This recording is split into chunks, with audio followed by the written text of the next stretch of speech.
Assalamualaikum warahmatullahi wabarakatuh. Kami di sini akan mengerjakan tugas sisab tipe B. Yang pertama, eh, untuk nomor pertama adalah Muhammad Roy Fadur Rahman dan juga nomor 4. Yang nomor kedua adalah Dimas Krisna Wijaya. Kemudian yang nomor 3 adalah saya sendiri, Muhammad Jafar Mancabana. Untuk nomor 1 bisa dijelaskan oleh teman saya, Raif. Oke, jadi nomor satu itu pertanyaannya kan jelaskan fungsi dari program BIOS di dalam komputer. Jadi intinya fungsi utamanya BIOS itu dia mengatur sebagai pengatur awal atau proses startup dari sebuah komputer.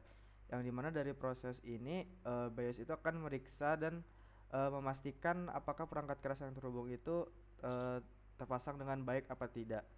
Nah, selain itu BIOS juga punya beberapa fungsi dan peran lain. Untuk detailnya itu bisa lihat langsung saja di kertas jawaban ini. Lanjut ke 1C. 1C itu dia minta menjelaskan fungsi dari masing-masing komponen. Jadi pertama itu ada CPU, yang mana CPU itu berfungsi untuk melakukan perhitungan aritmatika dan juga logika yang disimpan dalam memori. Lalu ada cache memory yang berfungsi untuk menyimpan informasi ataupun data yang paling sering diakses. Lalu ada main memory yang berfungsi untuk menyimpan data atau informasi sementara selama terhubung dengan listrik karena dia bersifat volatile. Lalu ada bus. Bus itu berfungsi untuk menjadi penghubung ke semua komponen dan juga memindahkan data antar komponen. Lalu ada modul I/O atau I/O modul berfungsi sebagai penanggung jawab atas pengendalian perangkat dari luar. Lalu ada memori eksternal yang berfungsi sebagai tambahan penyimpanan data atau program secara permanen sehingga dapat membantu kinerja RAM. Dan selanjutnya akan dijelaskan oleh Dimas.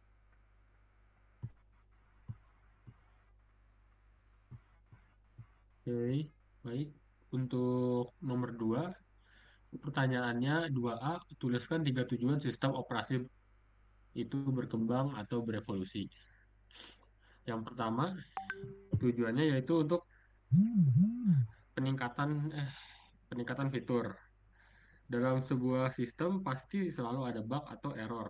Maka dari itu, tim pengembang akan terus meningkatkan fitur dan performanya dalam suatu sistem untuk mengurangi masalah tersebut. Yang kedua ada perkembangan teknologi. Jadi salah satu alasannya karena se- semakin berkembangnya zaman itu berkembang atau otomatis teknologi juga ikut berkembang. Lalu untuk mengelola teknologi tersebut juga perlu dikembangkan juga. Contohnya seperti pada USB yang di-upgrade, maka otomatis OS juga harus menyediakan komponen baru untuk mensupport hal tersebut.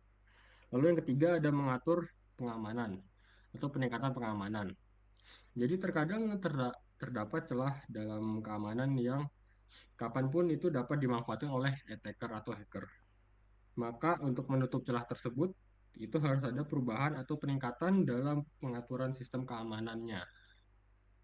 Lalu untuk 2C, 2C itu soalnya jelaskan dua permasalahan utama yang terjadi pada model serial processing.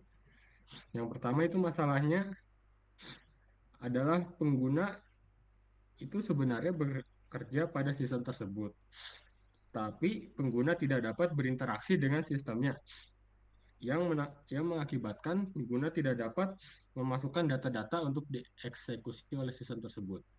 Dan untuk masalah yang kedua, itu adalah masalah pada setup time-nya, yang prosesnya masih manual.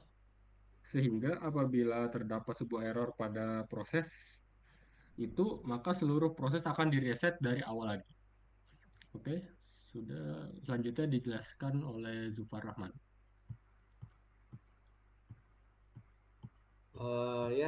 Kemudian saya akan menjelaskan untuk tiga. Pertama, untuk 3B. Soalnya adalah apa tujuan utama pengembangan simple batch system atau uniprogramming menjadi multi program batch system atau multi programming. Tujuan utamanya adalah untuk meningkatkan efisiensi komputer.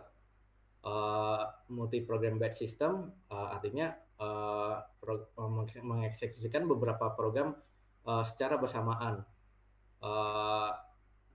Multi-program juga mengurangi waktu tunggu CPU, yang berarti ketika hasil proses CPU sudah selesai, tidak perlu menunggu program untuk melakukan proses output dan dapat beralih ke program selanjutnya. Tidak seperti uniprogramming yang harus menunggu sistem selesai. Kemudian untuk yang C, jelaskan perbedaan dan persamaan antara sistem time sharing dan sistem transaksi real time. Untuk perbedaannya lah, yang pertama, time sharing mengutamakan respons cepat untuk suatu proses, sedangkan real time mengutamakan penyelesaian tugas komputasi daripada respons waktu dan waktu lamanya. Kemudian time sharing membagi sumber komputer secara eksternal, sedangkan real time tidak membagi secara eksternal. Kemudian time sharing menjalankan program secara bersamaan, sedangkan real time menjalankan program satu persatu. Kemudian time sharing tidak bisa mengatur prioritas pemrosesan pemrograman, sedangkan di real time user dapat mengatur prioritas pemrosesan programan.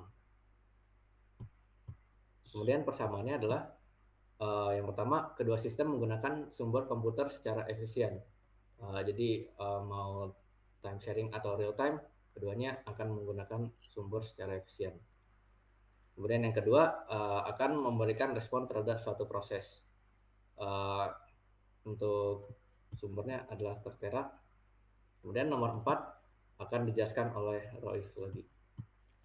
Oke, jadi di sini nomor 4A, jadi dia memberikan sebuah gambar yang mana gambar A dan gambar C. Gambar A itu adalah uniprogramming dan gambar C itu adalah multiprogramming. Dan pertanyaannya, manakah yang lebih baik di antara dua tersebut?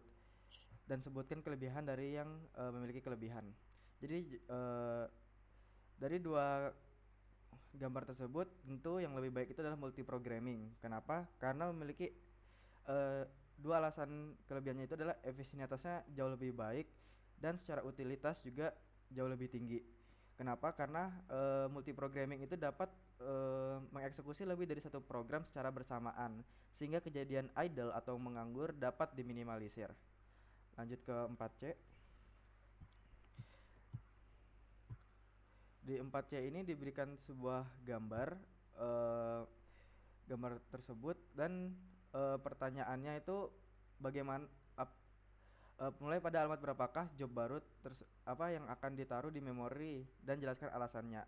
Jadi berdasarkan gambar tersebut dan juga cara kerja si TSS, job yang baru itu dia akan menempati alamat 5.000 sampai 12.000. Kenapa? Karena setiap job itu akan selalu mulai dari 5.000.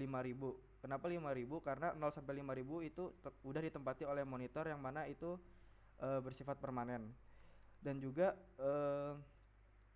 hal ini juga disebabkan karena ruang memori yang tersedia lebih kecil dari jumlah total yang dibutuhkan user dan setiap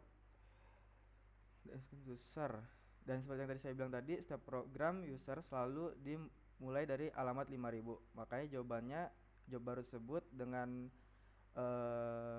besar 7.000 akan ditempati di 5.000 sampai 12.000. Sekian dari penjelasan kami. Jika ada salah mohon maaf. Wassalamualaikum warahmatullahi wabarakatuh.